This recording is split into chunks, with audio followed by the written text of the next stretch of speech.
Salawat serta salam semoga senantiasa tercurah kepada junjungan kita Nabi Muhammad, kepada keluarga, para sahabat dan pengikut beliau hingga akhir zaman. Bapak dan Ibu rahimani wa rahimakumullah. Insyaallah kita akan kembali melanjutkan pelajaran kita membahas hadis-hadis yang ada di dalam Kitabul Jami' dari Bulughul Maram yang disusun oleh Al-Imam Al-Hafidz Ibnu Hajar rahimahullahu taala. Pada pertemuan yang terakhir kita telah bahas hadis yang pertama, hadis dari Abu Hurairah dalam Sahih Muslim tentang hak-hak seorang muslim. Kata Nabi sallallahu alaihi wasallam, hakul muslim alal muslim sittun. Hak muslim atas muslim yang lainnya itu ada 6. Artinya ada 6 hak yang hendaknya kita tunaikan kepada saudara kita sesama muslim. Yang pertama, apabila kita bertemu dengannya, kita mengucapkan apa? Salam.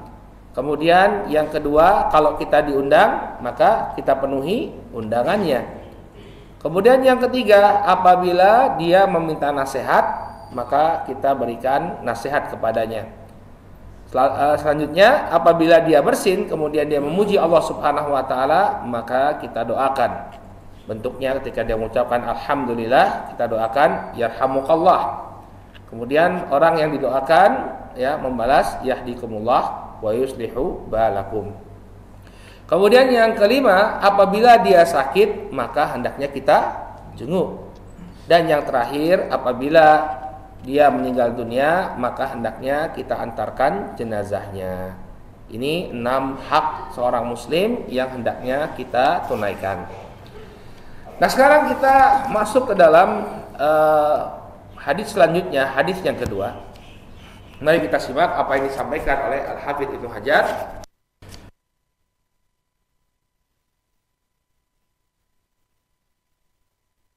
Allah Ta'ala anhu, beliau mengatakan, qala Rasulullah sallallahu alaihi wa ala alihi wasallam.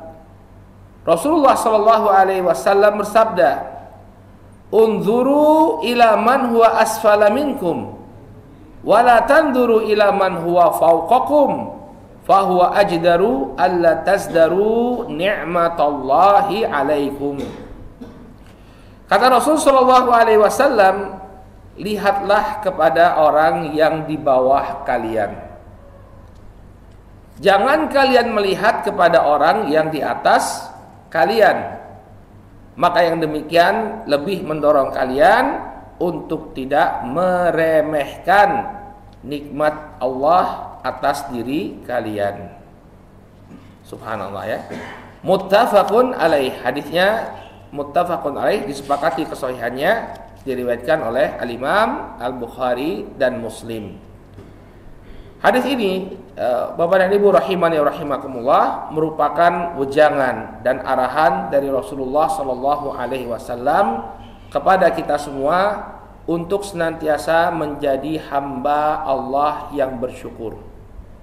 Terkadang dalam kehidupan kita ketika Allah Subhanahu wa taala uji kita dengan musibah, misalnya dengan sakit atau kefakiran, kekurangan rezeki, kemudian muncul rasa tidak bersyukur pada diri kita. Padahal kalau kita lihat di sisi yang lain, Allah Subhanahu wa taala masih banyak memberikan kenikmatan kepada kita. Misalnya, mungkin pendapatan kita berkurang, tapi bukankah Allah Subhanahu wa taala masih berikan kesehatan kepada kita? Walaupun pendapatan berkurang, masih bisa makan. Misalnya, kita hanya memiliki sebuah rumah yang kecil, tapi coba kita lihat masih banyak orang yang tidak punya rumah sama sekali. Maka ini adalah ujangan dari Nabi SAW agar kita senantiasa menjadi hamba yang bersyukur. Jangan pernah kemudian meremehkan nikmat yang Allah Subhanahu wa taala berikan. Caranya bagaimana? Caranya adalah dengan melihat ke bawah. Kata beliau alaihi salatu wassalam, unzuru ila man huwa asfala minkum. Lihatlah orang yang ada di bawah kalian. Maksudnya adalah dalam permasalahan duniawi, dalam permasalahan harta, dalam permasalahan kekayaan, dan semisalnya, lihatlah ke bawah. Jangan kalian melihat orang yang di atas kalian dari masalah dunia. Karena kalau kita melihat orang yang ada di atas kita, maka nikmat yang Allah berikan itu akan terasa kecil, bahkan tidak terasa sama sekali, karena melihatnya selalu ke atas. Tapi kalau seseorang dia melihat ke bawah, tidak melihat ke atas, dia tidak akan meremehkan nikmat yang Allah berikan. Kita baca penjelasan dari Fadilatul Syekh Shalih Al Fauzan ketika beliau menjelaskan hadis ini, ya, penjelasan beliau cukup baik. Kata beliau, fi hadzal hadis adabun akhar idafatan lil adab allati dzukirat fil hadis sabiq. Di dalam hadis ini terdapat adab-adab, ya, sebagai tambahan terhadap adab yang telah disebutkan pada hadis sebelumnya. Wa huwa anna al-insan la yarghabu fi hadhihi dunya wa la yajza'u bima asabah bal yusbiru wa yuhtasab atau wa yuhtasib, ya, atau bal yusbiru wa yahtasib. Kata beliau, seseorang hendaknya dia tidaklah menaruh harapan pada kehidupan dunia ini, dan dia janganlah berkeluh kesah dengan musibah yang Allah Subhanahu wa taala timpakan. Namun hendaknya dia bersabar wa yahtasib, dan mencari pahala dari apa yang menimpa dirinya. Sawa'an kana faqiran aw maridan aw ghaira dzalik. Sama saja kondisinya, baik dia ujiannya itu berupa kefakiran, berupa sakit, atau yang semisalnya, ya. Jadi selama kita diuji oleh Allah Subhanahu wa taala, jangan kemudian ujian itu menjadi sebab kita berkeluh kesah, bahkan sampai mengingkari takdir. Ini yang sering terjadi di tengah-tengah kaum muslimin. Ketika dia diberi musibah, dia tidak bersabar, ya. Maka Nabi SAW memberikan arahan bagaimana caranya agar Anda bisa bersabar, ya, dalam menghadapi musibah. Karena Bapak dan Ibu rahimani wa rahimakumullah, disebutkan oleh para ulama, manusia dalam menghadapi musibah ini terbagi menjadi 4 golongan. Maka mari kita lihat kita berada di golongan yang mana. Golongan yang pertama adalah ashabus sukhut. Orang yang dia marah, ya, ashabus sukhut artinya dia benci dan marah dengan apa yang Allah Subhanahu wa taala timpakan kepada dirinya. Ketika dia diberi musibah, yang dia ucapkan apa? Kenapa harus saya? Dia mencela takdir Allah Subhanahu wa taala, tidak terima dengan takdir Allah Subhanahu wa taala. Maka, ya, kita tidak diperbolehkan untuk menjadi golongan yang pertama ini. Paling tidak kita berada pada golongan yang kedua.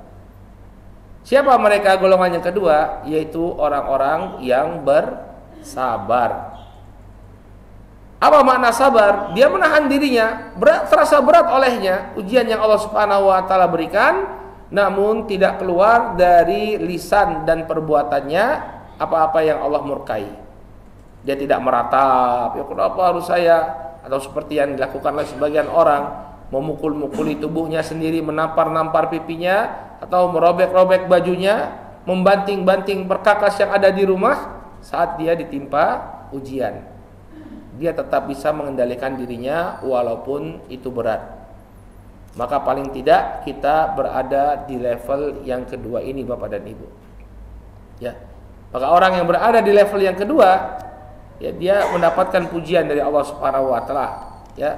Wabasyiris sabirin alladzina idza asabathum musibah qalu inna lillahi wa inna ilaihi rajiun. Berilah kabar gembira kepada orang-orang yang bersabar, yaitu orang yang apabila ditimpa musibah dia mengucapkan kami ini milik Allah dan kami akan kembali kepada Allah Subhanahu wa taala. Maka Bapak dan Ibu rahimakumullah, kita hendaknya bersabar walaupun berat musibah yang kita dapatkan, ya. Dan yang namanya kesabaran itu dihitung atau seorang itu dianggap bersabar sejak bermulanya musibah. Jadi bukan setelah musibah itu terjadi beberapa waktu baru kemudian dia bersabar. Nah, ini nggak dihitung. Dihitungnya kesabaran seseorang itu adalah saat pertama kali musibah itu menimpa dirinya. Dalilnya adalah sebuah hadis di mana Nabi Shallallahu Alaihi Wasallam menegur seorang wanita yang menangisi kepergian anaknya.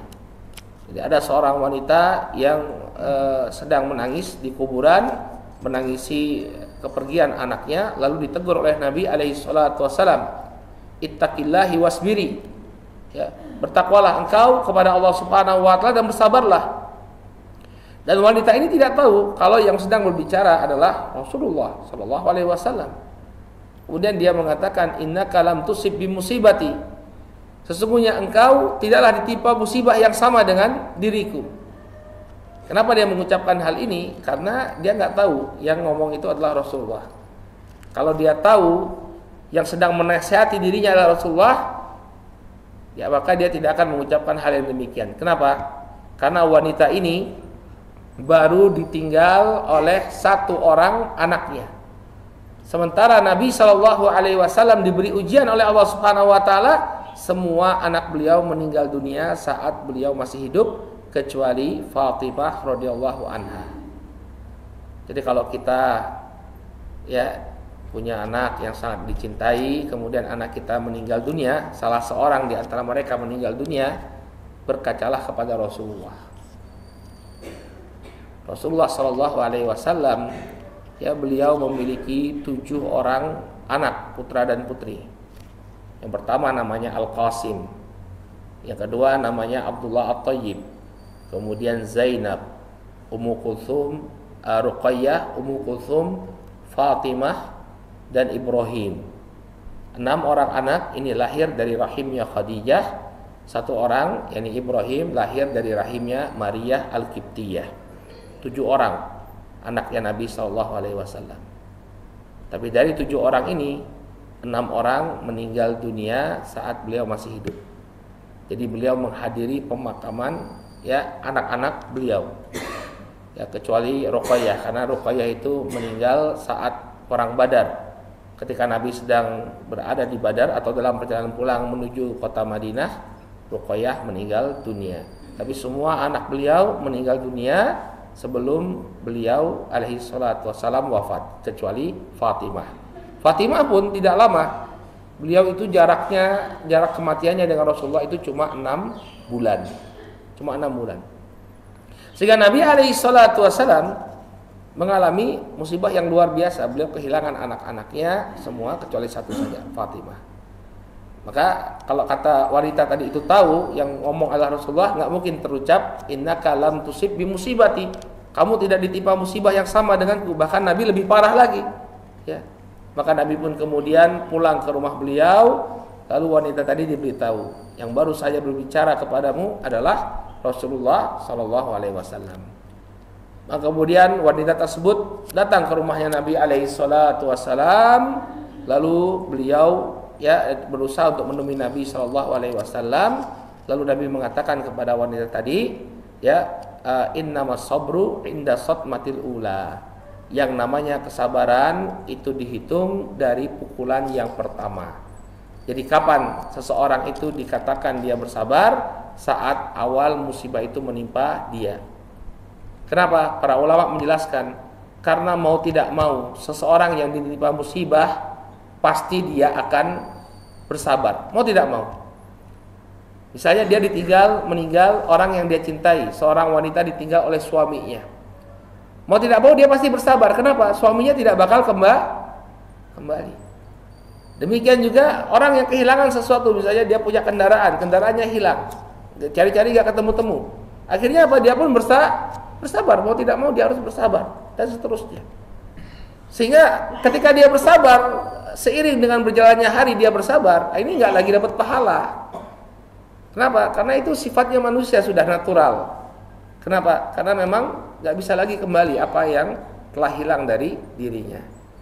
Tapi ketika di awal dia mengalami kehilangan, dia mengalami musibah lalu bersabar, maka inilah yang akan mendapatkan, ya, akan memberikan pahala kepada dirinya.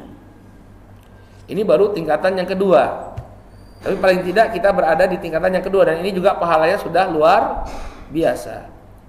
Kemudian tingkatan yang lebih tinggi lagi dari orang yang bersabar adalah orang yang ridha. Dia tahu bahwa dirinya adalah hamba Allah, terserah Allah Subhanahu wa taala mau mentakdirkan seperti apa. Maka sama saja kondisinya, ditimpa musibah atau tidak ditimpa musibah, ya nerimo. Ya sudah, ini sudah takdirnya Allah. Ya, ketika ditimpa musibah dia tenang-tenang saja.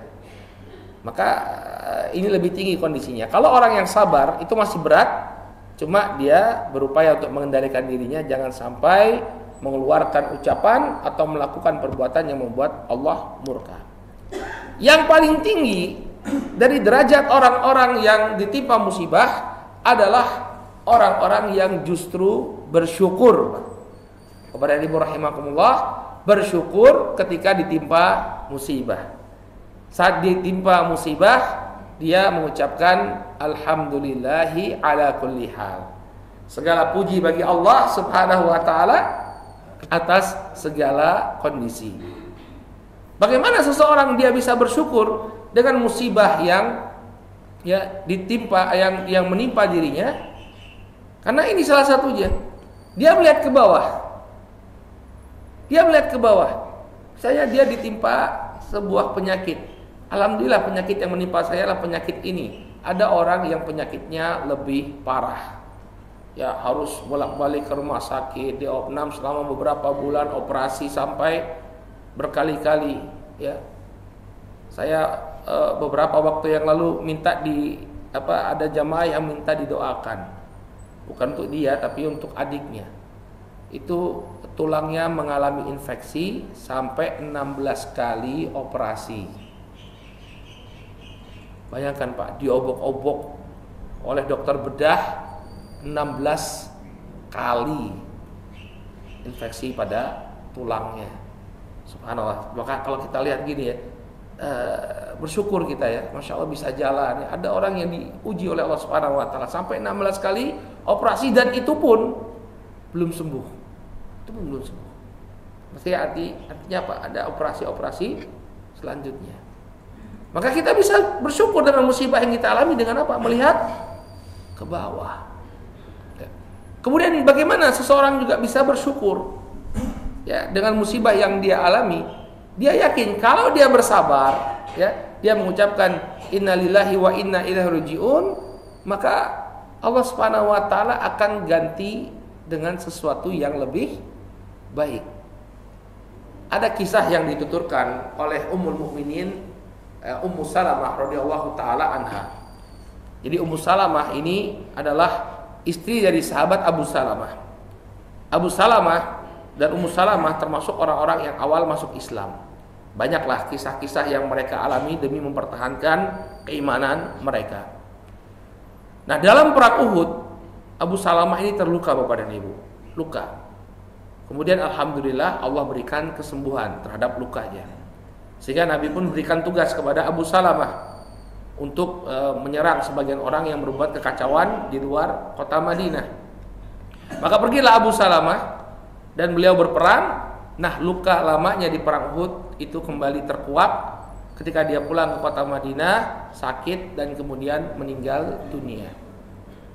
Maka Nabi SAW mengatakan kepada Ummu Salamah, ya, mengajarkan sebuah doa, ya, atau mengajarkan Ummu Salamah untuk mengucapkan innalillahi wa inna ilaihi rajiun. Allahumma ajurni fi musibati wa akhlif li khairan minhu. Ya. Wa akhlif li khairan minha. Kata Nabi sallallahu alaihi wasallam, tidaklah seorang hamba apabila dia ditimpa musibah lalu dia mengucapkan innalillahi wa inna ilaihi rajiun, kemudian dia berdoa kepada Allah Subhanahu wa taala, Allahumma ajurni fi musibati. Ya Allah, berikanlah pahala kepadaku atas musibah yang menimpaku. Ya, wa akhlif li khairan minha, dan gantikanlah untukku dengan sesuatu yang lebih baik daripadanya, maka niscaya Allah akan ganti musibahnya tersebut dengan sesuatu yang lebih baik.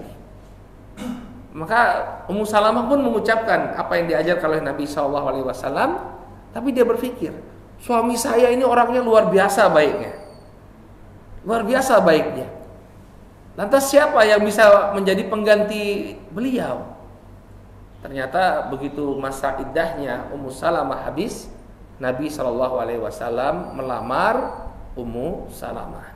Jadilah beliau sebagai salah seorang dari ummahatul mukminin, ya, istri-istri Rasulullah sallallahu alaihi wasallam. Dan siapa manusia yang paling baik?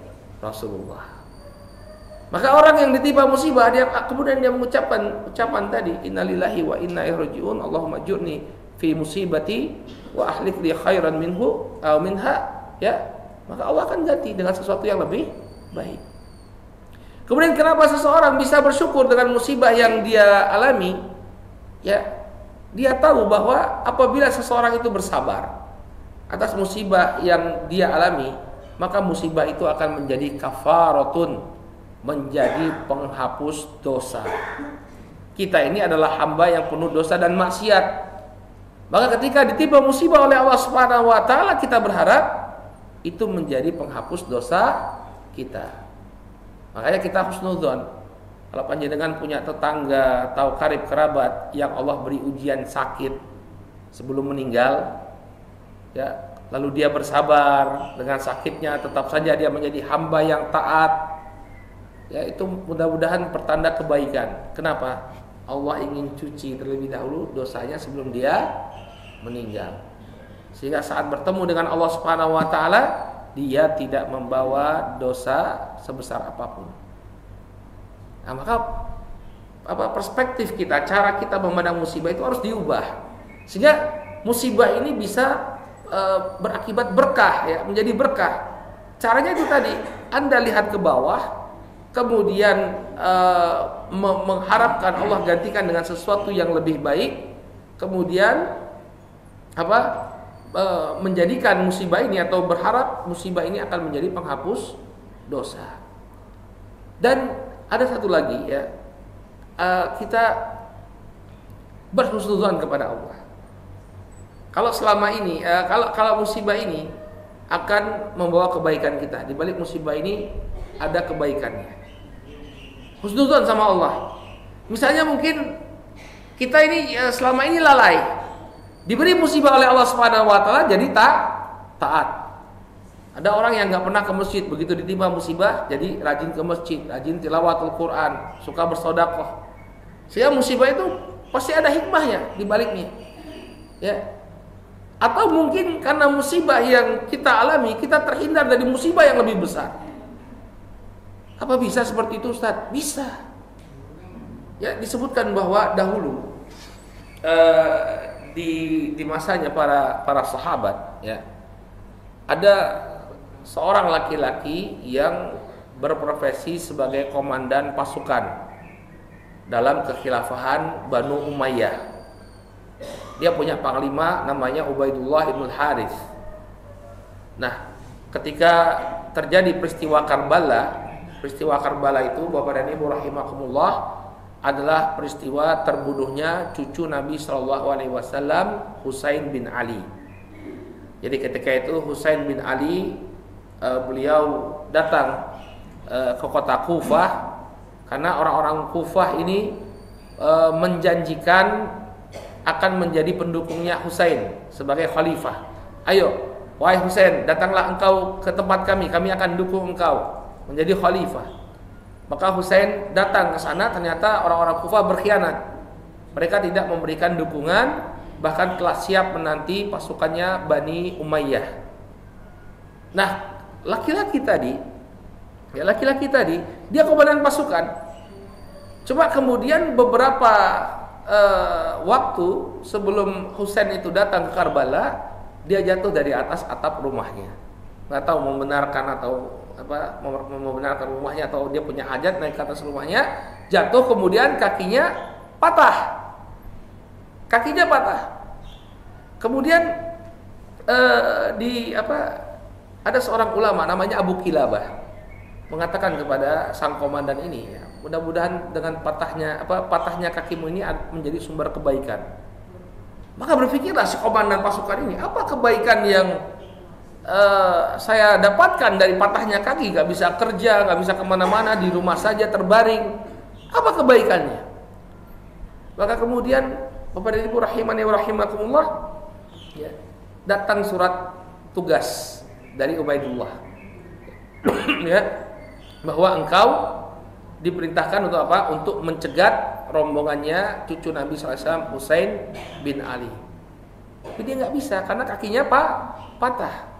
Akhirnya terjadilah peristiwa Karbala. Husain dan pengikutnya dibantai di sebuah tempat yang namanya Karbala. Baru dia bersyukur. Oh ternyata karena kaki saya patah, tangan saya tidak ikut berlumuran darahnya cucu Rasulullah Sallallahu Alaihi Wasallam. Coba kalau kakinya nggak patah, dia harus ikut komandannya, ikut menzolimi cucu Rasulullah Sallallahu Alaihi Wasallam. Maka subhanallah ya, kita itu harus husnudzon sama Allah. Ketika ditimpa musibah, ya mungkin ini kebaikan, di baliknya itu ada kebaikan. Ada kisah lagi yang menarik ya. Jadi Al-Qur'an itu kan di bagian Al-Qur'an itu kan banyak kisah ya. Makanya para ulama mengatakan ya, salah satu thariqah dakwah itu kita sebutkan kisah-kisah yang penuh hikmah. Syekh Abdullah bin Suwair itu bukan Syekh Abdullah Aswair, ada seorang dai ya, saya lupa Syekh siapa. Ketika membawakan tema yang sama, beliau cerita bahwa dahulu ada seorang raja. Ya, ada seorang raja yang sama kisahnya. Dia patah kaki juga, ya. Dia jatuh dari kudanya kemudian patah kakinya. Kemudian ada seorang alim, seorang ulama yang mengatakan kepada raja tadi, ya. Dia seorang penasehat, kemudian mengatakan kepada sang raja bahwa patah kakinya raja ini adalah satu kebaikan. Maka marah si rajanya, dibilang, kebaikan apa? Saya nggak bisa naik kuda lagi, kata dia kan. Harus nunggu kaki saya sembuh. Akhirnya karena dia punya kekuasaan, dia sewenang-wenang. Penasehatnya tadi dia masukkan ke dalam penjara. Dia masukkan ke dalam penjara, dipenjarakan. Maka kemudian seiring berjalannya waktu, kaki sang raja ini mulai sembuh, tapi dia masih jalan pincang. Cuma karena hobinya tadi itu naik kuda, jalan-jalan, dia memaksakan diri. Dalam keadaan masih pincang tadi, dia memaksakan diri untuk naik kuda, kemudian dia rihlah, ya, jalan keluar dari kerajaannya. Qadarullah dia terpisah dari pasukan. Sampai kemudian dia di suatu perkampungan, yang perkampungan ini masih menyembah berhala. Akhirnya dia ditangkap oleh penduduk kampung tersebut dan akan dipersembahkan, ya, kepada berhala. Maka kemudian, ya, diperiksa kondisinya, ternyata dia pincang. Maka penduduk kampung tadi mengatakan, masa kita ngasih ke berhala kita orang pincang? Akhirnya apa? Dia dibebaskan. Gak jadi persembahan untuk berhala. Karena apa? Karena pincang. Akhirnya apa? Dia dikembalikan. Maka dia langsung panggil tadi penasehatnya yang di penjara, kemudian disuruh menghadap. Ternyata kamu benar bahwa di balik musibah ini ada hikmah. Saya nggak jadi disembelih, kata dia kan. Tapi rajanya berpikir, nah ini kebaikan bagi saya, kebaikan bagi kamu apa? Kata sang raja. Gara-gara musibah saya kamu dipenjara. Apa kebaikanmu ketika kamu dipenjara ini? Apa kebaikannya? Apa hikmahnya di balik kezolimanku memenjarakan dirimu? Maka namanya juga penasihat, kayak orang pintar ya. Bukan orang pintar dukun, enggak, orang cerdas ya. Dia mengatakan kepada sang raja, kalau saya enggak dipenjara, maka bisa jadi saya yang menemani panjenengan, kemudian kita berdua ditangkap, panjenengan kakinya pincang, saya enggak pincang, saya yang disembelih, kata dia. Jadi apa? Setiap musibah itu ada hikmahnya. Ini yang harus kita bangun. Nah, kalau keempat hal yang kita sebutkan tadi kita laksanakan saat kita ditimpa musibah, Bapak dan Ibu rahimakumullah, insya Allah hati kita akan tenang apapun musibah yang menimpa diri kita. Makanya kata beliau di sini, ya, sama saja apakah dia ditimpa musibah dari sisi hartanya atau kesehatannya, ya, hendaknya dia bersabar dan mengharap pahala dari Allah. Qala fad dunya darul ibtila. Yang namanya dunia ini adalah negerinya cobaan. Ya, kita akan dicoba terus oleh Allah Subhanahu wa taala. Adapun akhirat itu negeri pembalasan. Ya, kalau kita bersabar, tetap dalam ketaatan kepada Allah, maka kita akan dibalas dengan surga dari Allah Subhanahu wa taala. Adapun di dunia, Inilah apa sunnatullah, sudah menjadi sunnatullah. Dunia ini penuh dengan ujian dan cobaan. Qala fala yajza ya minal masaib minal ibtila, maka hendaknya seseorang tidak berkeluh kesah dari musibah yang menimpa dirinya. Qala waladhi yusahilu alaihi dzalika ma arsyada ilaihi Nabi sallallahu alaihi wasallam fi hadzal hadis. Dan perkara yang akan memudahkan seseorang dalam menghadapi musibah adalah apa yang dibimbing oleh Nabi sallallahu alaihi wasallam dalam hadis ini. Unzuru ila man huwa dunakum, lihatlah kepada orang yang ada di bawah kalian. Wala tanzuru ila man huwa fawqakum, dan janganlah kalian melihat kepada orang yang di atas kalian. Fa innahu ajdaru alla tasdaru nikmatallahi alaikum, maka ini akan mendorong kalian untuk tidak meremehkan nikmat Allah atas kalian. Bagaimana prakteknya? Fal fakiru yanzuru ila man huwa afqara minhu, maka seorang yang fakir dia melihat kepada orang yang lebih fakir daripada dirinya. Ya. Seorang misalnya dia punya rumah, rumahnya sederhana sekali. Ya, RSSSSS ya. Rumah sangat sederhana sekali sehingga selonjoran saja susah. Dia tinggal di rumah yang sangat sederhana. Ya. Tapi coba lihat dia kalau dia tidak melihat ke bawah, mungkin dia tidak bersyukur dengan apa yang dia dapatkan. Tapi kalau dia melihat ke bawah, betapa banyak orang yang tidur di jalanan, tidur di trotoar, tidur di gerobaknya. Ya, sekarang mungkin belum musim hujan, coba nanti pas musim hujan. Kasihan sekali kedinginan. Ya. Maka alhamdulillah panjenengan bisa punya rumah. Bahkan walaupun dia punya rumah masih ngontrak atau masih numpang, alhamdulillah dia punya tempat tinggal yang menaungi dirinya. Ya. Wala yanzuru ilal ghani, dan janganlah dia melihat kepada orang yang kaya. Ini penyakit kita. Kita suka melihat orang pamer kekayaan. Sekarang dibuat konten-konten di YouTube, di media sosial. Bedah rumahnya si fulan. Ya, rumahnya sekian miliar. Kemudian luasan rumahnya sekian hektar, punya lapangan ini, lapangan itu, kolam renang dan lain sebagainya. Buat kita ngiler. Kemudian mengatakan, wah kita ini nggak ada apa-apanya nih banding si fulan. Ya, saya pernah baca sekilas saja sih, sekilas gitu ya. Ada orang yang bahas kamar mandi, ada artis baru bikin rumah, kemudian dibahas kamar mandinya. Showernya itu Pak, kepala showernya itu harganya 7 juta. Cuma mau ngalir ke baju Pak. 7 juta rupiah.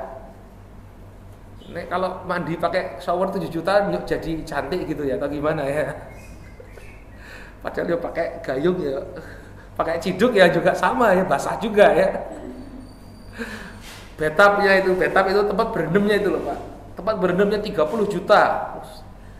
Terus kalau berendam di situ terus jadi kulitnya jadi halus atau gimana?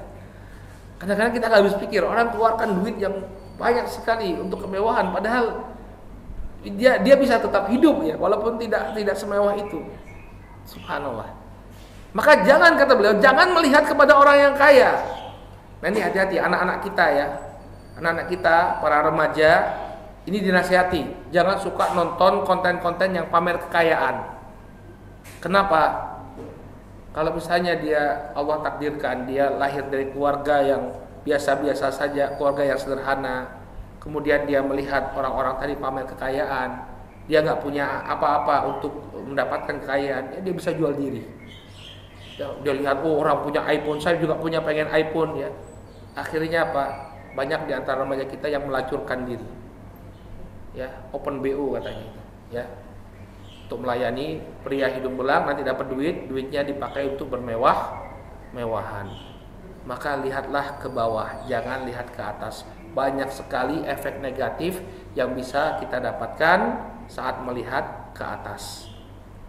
Walau syaa Allah la ja'alaka mithla hadzal fakir alladzi laisa indahu syai'. Maka lihat ke bawah. Anda beruntung sekarang masih dalam keadaan baik. Kalau Allah menghendaki, bisa jadi Anda mendapatkan Anda terjatuh pada kondisi yang sama dengan orang yang fakir tadi. Ya, alhamdulillah saya sekarang seperti ini kondisinya. Jangan sampai Allah kemudian jadikan kondisi saya lebih buruk. Alhamdulillah. Ya, orang kalau bersyukur Allah tambah nikmatnya. Tapi kalau dia kufur terhadap nikmat yang Allah berikan, sesungguhnya azab Allah itu sangat pedih. La in syakartum la azidannakum wa la in kafartum inna adzabi lasyadid, kata Allah. Kalau kalian bersyukur, aku akan tambah nikmat kalian.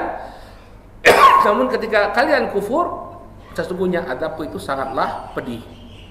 Nah, kemudian coba lihat, ya, kata beliau, nah, anta indaka ba'du syai', engkau masih memiliki sesuatu. Wa indaka qutu yaumik, engkau masih punya makanan untuk kau makan hari ini. Wa hadzal fakir ma indahu syai', mungkin orang yang lebih fakir dia tidak punya apa yang bisa dimakan. Alhamdulillah, walaupun sederhana kita masih bisa sarapan, ada yang bisa kita makan. Di sana banyak orang-orang yang tidak memiliki makanan sama sekali. Laisa indahu hatta qutu yaumihi, dia tidak punya apa-apa walaupun itu makanan pokok untuk dimakan, dia nggak punya. Coba lihat, ada orang yang mungkin penghasilannya cuma berapa ribu sehari. Ya, kerjanya apa? Mengumpulkan barang-barang bekas atau yang semisalnya. Kalau Anda masih punya penghasilan yang lumayan, alhamdulillah, syukuri itu. Ya. Qala anta ahsanu minhu halan, keadaanmu jauh lebih baik daripada keadaan dirinya. Ihmadillaha ala hadza, maka pujilah Allah Subhanahu wa taala atas kondisi yang sedang kau alami. Wala tandur ilal agniya, jangan engkau melihat kepada orang-orang yang kaya. Lianna hadza yuhmiluka ala sakhati 'ala Allahi wa adami ridha bi qada'illah. Karena apabila engkau melihat ke atas, maka ini akan membawa dirimu, menggiring dirimu murka, marah kepada Allah Subhanahu wa taala. Kenapa saya hidupnya miskin ya Allah? Padahal masih banyak orang yang lebih miskin daripada Anda. Anda akan marah kepada Allah dan tidak ridha dengan apa yang telah Allah Subhanahu wa taala tetapkan. Taqulu limadza surtu mithla fulan wa lam akun mithla al-athriya. Kenapa aku begini, aku tidak seperti orang-orang yang kaya? Engkau akan katakan itu. Hadza ma'nahu antasdariya ma indaka minan ni'mah. Maka ketika Anda jatuh pada kondisi seperti ini, Anda telah meremehkan nikmat yang telah Allah Subhanahu wa taala berikan. Alhamdulillah. Ya, kita masih sehat, masih bisa bekerja, masih bisa mencari nafkah, masih bisa mencukupi kebutuhan keluarga kita walaupun kita hidup sederhana. Amma idza nadharta ila man tahtak fa hada yub'itsuka 'ala syukur. Tapi sebaliknya, ketika Anda melihat kepada orang-orang yang ada di bawah Anda, ini akan menggiring Anda untuk lebih bersyukur. Melihat ke bawah membuat kita menjadi hamba-hamba Allah yang bersyukur. Li'anna halaka ahsanu min hali katsirin minan nas. Oh, ternyata ketika kita banyak melihat ke bawah, ternyata kondisi kita jauh lebih baik daripada kebanyakan manusia. Kalau kita melihat ke bawah. Ya. Qala as-sahih yanzur ilal marid. Orang yang sehat maka hendaknya dia melihat kondisi orang yang sakit. Kemarin sudah sempat kita singgung apa hikmah dibalik mengunjungi orang yang sakit. Di antaranya agar kita mensyukuri nikmat kesehatan yang Allah berikan. Nah, fayahmadullah ala sihhatihi. Maka ketika dia melihat orang yang sakit, dia memuji Allah Subhanahu wa taala atas nikmat kesehatan yang telah Allah berikan. Wal marid, ya, yanzuru ila man huwa ashaddu minhu maradan. Kemudian orang yang sakit, tadi kan orang yang sehat. Yang sehat melihat kepada yang sakit agar dia mensyukuri nikmat kesehatan. Yang sakit lihat orang yang lebih parah penyakitnya. Fayahmadullah ala khiffatil marad. Maka dia akan memuji Allah Subhanahu wa taala atas ringannya sakit yang dia derita. Alhamdulillah, saya sakitnya cuma sakit yang ringan. Si fulan ya sakitnya menyebabkan dia harus bolak-balik ke rumah sakit, dia operasi beberapa kali, sehingga dia memuji Allah Subhanahu wa taala. Fahadi qaidah azimah. Maka ini adalah kaidah yang sangat agung.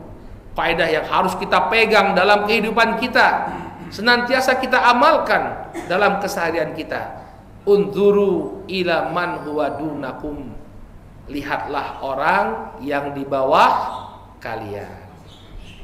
Tapi beliau memberikan catatan, ini dalam perkara dunia. Tapi dalam perkara ibadah, Bapak dan Ibu rahimakumullah, kita harus melihat orang yang di atas kita. Kalau masalah dunia, lihat ke bawah. Tapi kalau masalah ibadah, masalah ketaatan kepada Allah, hendaknya kita melihat ke atas. Nah, fa fi amril ibadah la tanzur ila man huwa dunak. Kalau dalam masalah ibadah, janganlah Anda melihat kepada orang yang di bawah Anda. La tanzur ilal kusala wal mudayyi'in. Jangan Anda lihat orang-orang yang malas dalam beribadah. Jangan Anda lihat orang-orang yang lalai dalam ibadahnya. Jangan. Ya. Kenapa? Ini bisa membuat kita juga ikut-ikutan malas. Oh, saya ini udah lumayan kok. Sudah sholat ke masjid, si fulan nggak sholat sama sekali ya, gitu ya. Jadi apa? Kita merasa bahwa diri kita sudah cukup. Kalau kita ngeliat ke bawah, aku kira alhamdulillah loh, sholat 5 waktu di masjid, si fulan nggak sholat sama sekali. Padahal apa?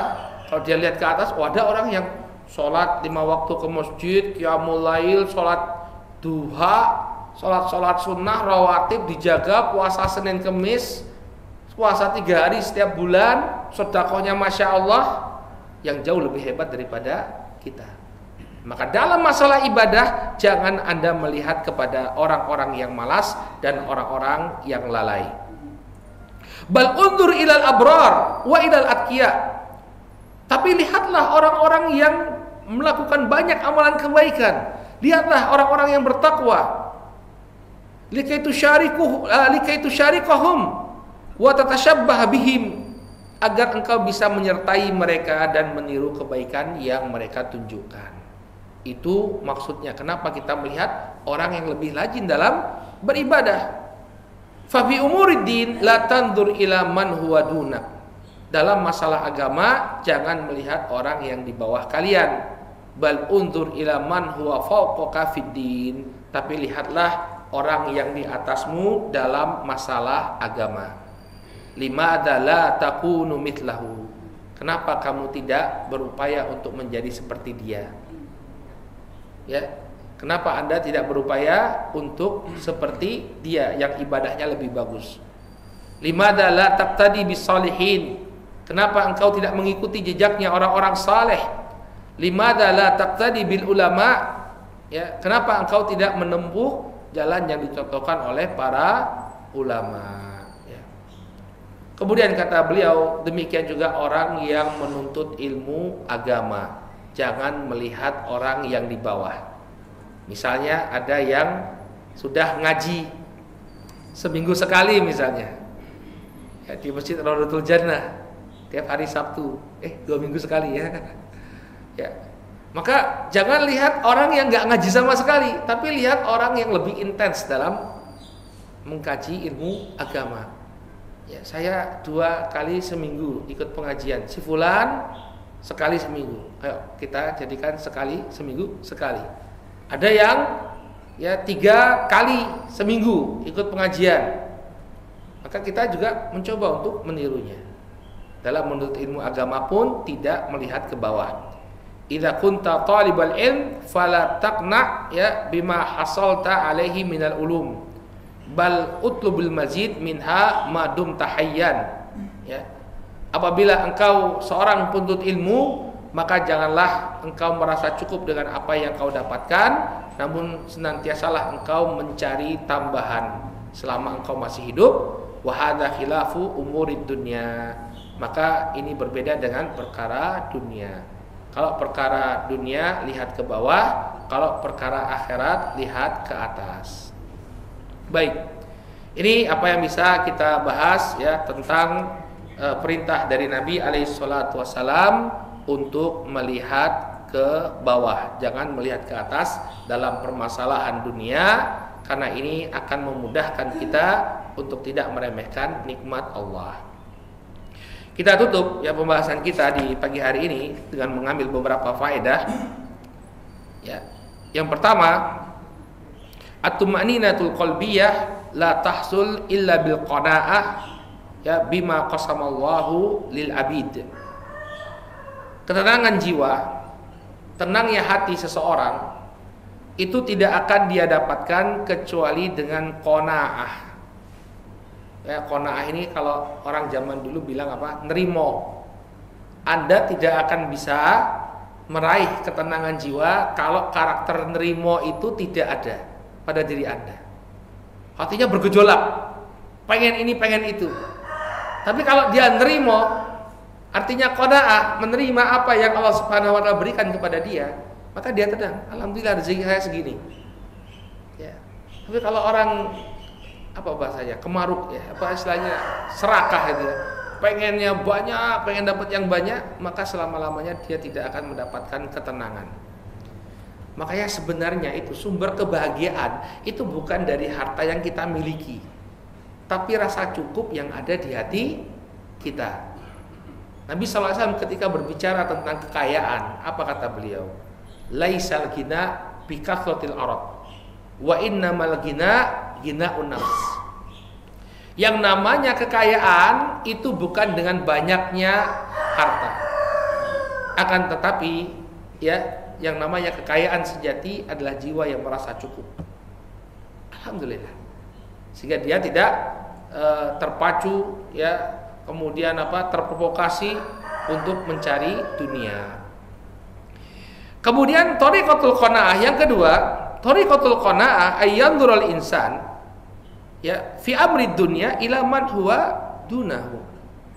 Bagaimana caranya agar kita punya sifat qanaah, menerima dan mensyukuri apa yang Allah berikan? Caranya adalah dengan melihat orang yang di bawah kita.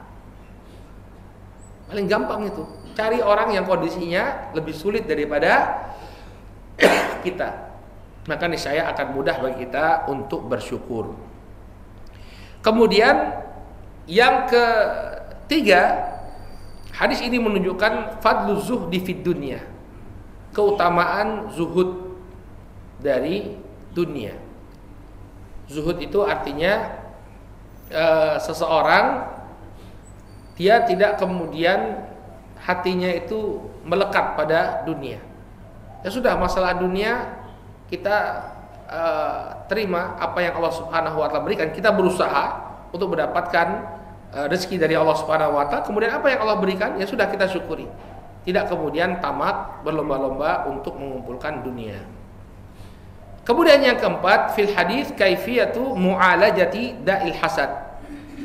Di dalam hadis ini juga terdapat cara untuk mengobati hasad. Hasad itu iri dengki. Kenapa orang itu hasad? Kenapa orang itu iri, meri? Karena dia melihat orang yang lebih beruntung daripada dirinya. Sehingga untuk memadamkan hasad tadi, jangan lihat kepada orang yang lebih beruntung daripada kita, tapi melihat orang yang nasibnya lebih kurang baik apabila dibandingkan dengan nasib kita. Maka akan hilanglah penyakit hasad tersebut. Kemudian yang kelima, ya, hadis ini menunjukkan tanggung jawab para dai ilallah.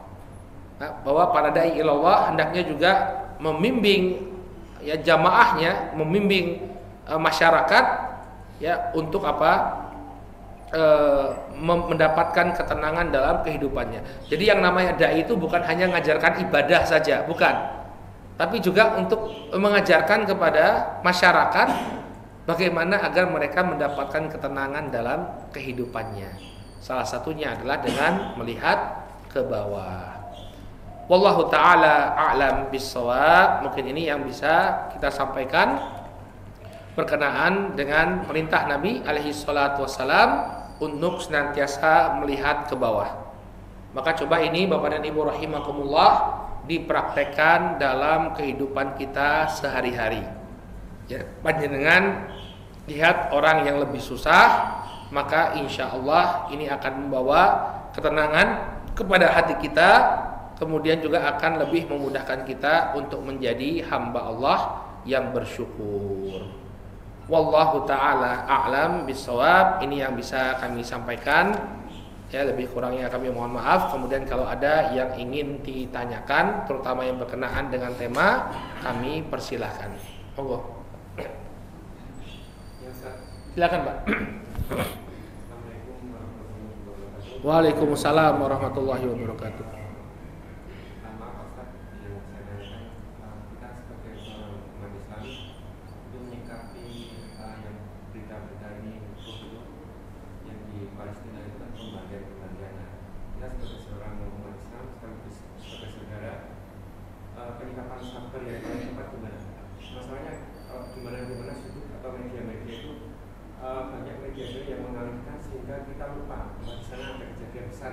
Ya, ya, masya Allah. Ini pertanyaan relevan dengan apa yang terjadi ya. Memang kita tidak pungkiri ya, sekarang media-media itu memang banyak dikuasai oleh mereka. Mereka rajanya media. Media-media Barat itu CNN, NBC dan lain sebagainya itu di atas itu orang-orang Yahudi. Maka kita akan sulit menerima berita yang berpihak kepada kaum muslimin dari media-media mereka. Maka sekarang alhamdulillah setiap orang bisa punya media dengan media sosial, makanya namanya medsos. Ya, maka kita suarakan ya statement-statement yang berpihak kepada saudara-saudara kita di Palestina. Kita jelaskan ya kepada kaum muslimin atau kepada masyarakat sebenarnya apa yang terjadi di sana. Yang terjadi di Palestina itu kan tanahnya orang Palestina ya, yang dahulu mereka berada di bawah kepemimpinan Turki Utsmani. Kemudian Turki Utsmani kalah perang, sehingga daerah Palestina itu berada di bawah kekuasaan kolonialis Inggris. Nah kemudian Inggris ini karena perang dunia pertama dia banyak hutang sama orang Yahudi. Akhirnya oleh Menteri Luar Negeri Inggris yang kemudian jadi Perdana Menteri namanya Arthur Balfour, itu orang Yahudi dikasih tanah di sana. Kecil Pak sebenarnya. Ya sudah kalian bikin negara di sini. Karena orang Yahudi ini, masya Allah ya, saya hari Selasa kemarin ngisi di masjid kampus UGM, ngisi tentang bagaimana sejarah Palestina. Jadi orang Yahudi itu di mana-mana tuh nggak suka Pak, nggak disukai manusia, karena memang adab dan akhlak mereka tuh buruk, dan kerjanya itu selalu mengambil keuntungan dari kesusahan orang lain. Mayoritas pekerjaan orang Yahudi di Eropa itu rentenir Pak. Dari abad pertengahan itu kerja mereka tuh rentenir, nganak ke duit. Lihat orang susah, pinjemin duit, tapi nanti asetmu tak ambil kalau nggak bisa bayar uang. Maka dia banyak sekali asetnya mereka. Nah pas perang dunia Inggris itu keluar modal banyak hutang. Maka mereka berhutang budi kepada komunitas Yahudi. Akhirnya dikasih tempat dan diberi dukungan untuk mendirikan negara di tanahnya Palestina. Dulu wilayahnya kecil Pak, tapi kemudian begitu merdeka tahun 1948 itu dia merangsek, ngambilin tanah-tanahnya orang-orang Arab itu diserang. Tahun 1967 orang-orang Arab bersatu untuk menyerang Israel. Tapi apa yang terjadi? Wilayah Israel semakin luas. Jadi memang kurang ajar sekali mereka ya. Ngambil tanah orang itu paling enak. Terus bikin benteng-benteng. Mereka buat agar orang Palestina yang masih tersisa ini gak merasa betah kemudian keluar dari Gaza, keluar dari tepi barat, keluar dari Yerusalem, sehingga full semuanya itu mereka kuasai. Bapak dan Ibu bisa lihat bendera Israel. Itu di tengah-tengahnya ada bintang Daud, kemudian di atas dan di bawahnya ada 2 garis biru. Ya kan? 2 garis biru. Itu Presiden PLO Yasser Arafat itu pernah bilang, apa makna 2 garis biru ini? Yang garis yang pertama yang atas itu sungai Nil, garis yang bawah itu sungai Efrat. Jadi tujuannya nanti mereka itu dari sungai Nil sampai ke sungai Nil itu di Mesir, sungai Efrat itu di Irak. Ini wilayah yang akan mereka kuasai. Jadi belum berhenti ini Gaza ini. Nanti akan ngerangsek masuk terus dia sampai kerajaannya nanti atau negaranya tadi mulai dari sungai Nil sampai sungai Efrat. Nah kita ceritakan ini sejarahnya, kadang orang nggak paham apa itu urusannya orang di Palestina sana. Maka kalau ada orang Indonesia, apalagi dia mengaku sebagai seorang nasionalis, mengatakan hal ini berarti orang itu bodoh tentang sejarah. Indonesia sama Palestina itu sudah saling dukung-mendukung sejak sebelum kita merdeka. Ada buku judulnya Diplomasi Revolusi Indonesia, ditulis oleh Muhammad Zain Hasan tahun 1980-an. Itu penelitian dia bagaimana hubungan diplomasi yang terjadi di masa revolusi. Ternyata Palestina itu sudah mengucapkan selamat bagi rakyat Indonesia atas kemerdekaan bangsa Indonesia sebelum Indonesia merdeka.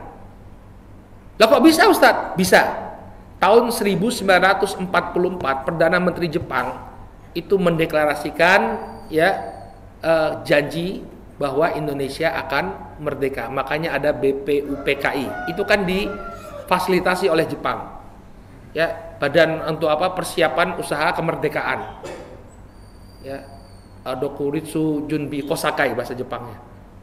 Nah, maka ketika dapat kabar ini bahwa pemerintah Jepang memfasilitasi upaya kemerdekaan Indonesia, Mufti Palestina namanya Muhammad Amin Al-Husaini langsung kirim surat.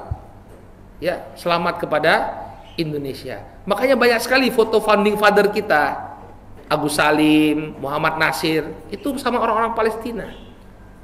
Bahkan ini saya baru baca Hadratus Syekh, Hadratus Syekh Mbah Hashim itu, Mbah Hashim Asy'ari itu bikin fatwa mendukung kemerdekaan Palestina. Jadi ada orang ngaku nasionalis kemudian mengatakan, oh itu Palestina bukan urusan kita, Anda tidak paham sejarah. Palestina sama Indonesia itu sudah bersaudara, bukan hanya persaudaraan sesama Islam, tapi senasib sepenanggungan. Makanya ketika Indonesia dulu main perang bisa masuk ke Piala Dunia, jebule tandingnya sama Israel, sama Pak Karto nggak boleh. Penjajah ini negara, ya negara penjajah ini nekolim, neokolonialisme. Siapa mau Anda nasionalis, mau Anda orang agama, ya yang namanya Indonesia itu senantiasa berjalan bersama orang-orang Palestina. Nah, kembali ke pertanyaan tadi, apa yang bisa kita lakukan? Berikan bantuan kemanusiaan. Kalau mau berperang nggak bisa, terus terang. Sekarang ini susah sekali kalau kita mau berperang. Masing-masing negara itu memang sudah punya batasan, dan kalau mereka memberikan bantuan militer itu resikonya berat. Anda ikut perang, ya itu berat. Turki itu jatuh, kenapa? Karena dia ikut bela Jerman waktu Perang Dunia Pertama. Resiko ikut perang itu berat kalau secara resmi. Tapi secara gelap-gelapan ya bisa juga ya, ngirimkan tentara khusus tapi nggak pakai bendera Indonesia, bisa. Tapi berat. Sehingga apa yang bisa kita lakukan? Bantuan kemanusiaan. Cari lembaga-lembaga yang terpercaya, kemudian kita kumpulkan dana kaum muslimin, berikan ke sana. Mereka butuh makanan, mereka butuh dapur umum, ini butuh pengobatan, ini kita berikan ke sana. Kemudian doa. MUI itu sudah menganjurkan untuk kunut nazilah. Makanya sebenarnya tadi mau tanya juga, ini ada kunut nazilah enggak ya? Karena jumhur ulama mengatakan bahwa kunut itu boleh dalam sholat-sholat jahriyah ya. Walaupun ada perbedaan pendapat tentang doa sirriyah ya. Dalam sholat-sholat sirriyah apakah dibaca juga kunut nazilah? Ini ada perbedaan pendapat di kalangan para ulama. Tapi kalau di dalam sholat jahriyah, subuh, maghrib, isya, itu jumhur para ulama, mayoritas para ulama mengatakan boleh kita baca kunut nazilah. Baca doa, doakan mereka. Dan boikot produk-produk yang memang secara jelas mengalirkan duit kepada orang Yahudi. Itu juga upaya. Boikot ekonomi itu efektif, Pak. Sebagian orang meremehkan, kita ini nggak bisa lepas dari produk mereka. Keliru, bisa. Ada yang bisa, ada yang nggak. Kalau memang nggak bisa, misalnya prosesor Intel itu ya, komputer laptop ya, itu kan dibangun salah satunya kan di Israel. Itu kan memang perusahaan yang Yahudi banget itu ya. Prosesor Intel itu ya. Sekarang itu dia pabriknya dia kan banyak pekerja pabriknya itu harus ikut wajib militer karena sekarang Israel dalam keadaan perang, banyak pegawainya yang ikut wajib militer. Itu setiap orang yang ikut wajib militer itu disubsidi sama prosesor Intel itu $5.000 kalau dia ikut perang. Jadi nggak bisa kerja, ikut perang dikasih $5.000 sama Intel. Tapi kita nggak bisa lepas, kenapa? Karena yang namanya CPU itu butuh prosesor ya Intel. Tapi kayak McDonald, ya Unilever, Starbucks, ya Allah ya, saya kira juga kita jarang makan Starbucks ya, lebih enak kopi di angkringan ya. Tapi anak-anak muda itu loh yang sering pamer minum di Starbucks, kopi, cuma mau kopi 50.000 ya. Mana kita, itu duit tuh ngalir ke sana. Dan Starbucks itu secara terang-terangan dia menunjukkan dukungannya kepada Israel. Kemudian apa lagi? McDonald ya, itu makan siangnya Israel itu dikasih Happy Meal itu McDonald. Maka kita cobalah memboikot produk-produk mereka dan gunakan produk bangsa kita sendiri agar duit itu kembali kepada bangsa kita, bukan kembali kepada bangsa luar. Sekarang mohon maaf, beli kalau acara-acara beli Aqua misalnya. Aqua tuh punya Danone tuh punya Perancis, punya luar negeri. Aqua tuh bukan punya Indonesia loh. Aqua tuh punya Danone, perusahaan Perancis. Kita tuh loh punya Daku ya, punya Pemda Sleman itu apa? Ya itu yang kita biar kita beli. Jadi dari Sleman untuk Sleman. Nah, maka inilah yang kita harus jelaskan kepada kaum muslimin.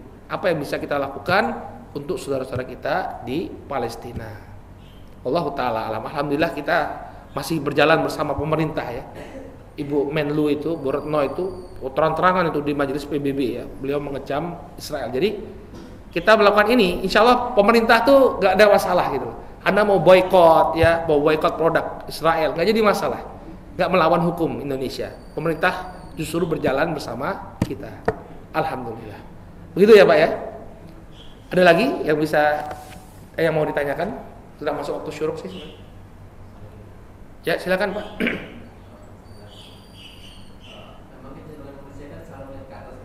Iya.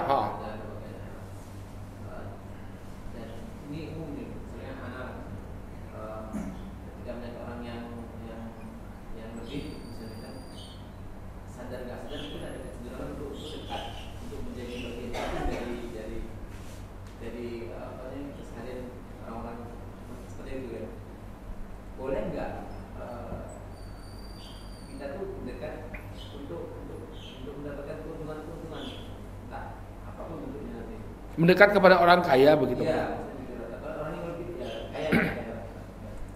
Jadi dengan harapan dapat keuntungan di waktu lain misalnya, baik secara sosial maupun secara ekonomi. Wallahu taala alam. Ya kalau dikhawatirkan nanti ya dia ikut larut ya. Kalau misalnya tujuannya mendekati orang kaya untuk mendapatkan keuntungan-keuntungan tadi, wallahu ta'ala alam ya. Anda berteman karena kekayaan seseorang, saya kira itu bukan akhlak yang baik gitu ya.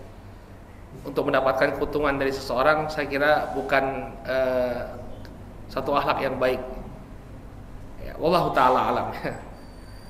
Itu yang kalau saya pandang sih bukan satu hal yang baik ya. Wallahu ta'ala lah ya. Cukup ya mungkin ya. Kecuali memang ada tujuan-tujuan yang baik, misalnya untuk menasihati dia biar agar hartanya itu jadi bermanfaat bagi kaum muslimin. Mungkin itu motivasi yang baik gitu ya. Tapi kalau sekedar temenan dengan orang yang kaya untuk mendapatkan keuntungan duniawi, saya kira itu bukan suatu karakter yang baik ya. Cukup ya Bapak dan Ibu, mudah-mudahan bermanfaat ya, dan kita berdoa kepada Allah Subhanahu wa taala, semoga Allah Subhanahu wa taala ya senantiasa menunjukkan kepada kita kebaikan dan menjadikan kita sebagai orang-orang yang mengikuti kebenaran dan menunjukkan pula kepada kita keburukan sehingga kita bisa menjauhinya. Allahumma arinal haqqo haqqo warzuqna ittiba'ah wa arinal batila batila warzuqna tinabah. Kita cukupkan dulu sampai di sini. Subhanakallahumma wa bihamdika asyhadu an la ilaha illa anta astaghfiruka wa atubu ilaik. Assalamualaikum warahmatullahi wabarakatuh.